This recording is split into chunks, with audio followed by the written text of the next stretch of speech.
ইরানকে ঘিরে শুরু হওয়া যুদ্ধ এখন যুক্তরাষ্ট্রের প্রেসিডেন্ট ডোনাল্ড ট্রাম্পের জন্যই নতুন মাথা ব্যথার কারণ হয়ে দাঁড়িয়েছে। মার্কিন সংবাদ মাধ্যম দ্য আটলান্টিকের এক প্রতিবেদনে বলা হয়েছে, যুদ্ধ দীর্ঘায়িত হওয়ায় ট্রাম্প প্রশাসনের ভেতরেও অস্বস্তি বাড়ছে।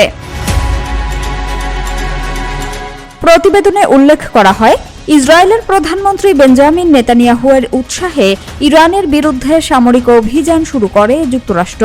শুরুতে ট্রাম্পের ধারণা ছিল খুব দ্রুত ইরানকে চাপে ফেলা সম্ভব হবে, তবে বাস্তবে পরিস্থিতি প্রত্যাশার তুলনায় অনেক বেশি জটিল হয়ে ওঠে।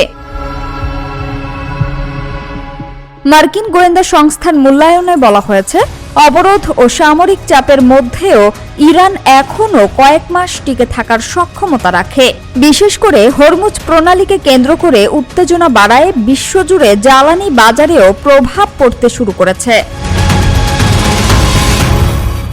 ট্রাম্পের ঘনিষ্ঠ এক উপদেষ্টা জানিয়েছেন, দীর্ঘ সময় ধরে চলা এই যুদ্ধ নিয়ে প্রেসিডেন্ট এখন বিরক্ত ও হতাশ, কারণ ইরান বারবার কঠোর অবস্থান ধরে রাখছে এবং যুক্তরাষ্ট্রের চাপকে তেমন গুরুত্ব দিচ্ছে না।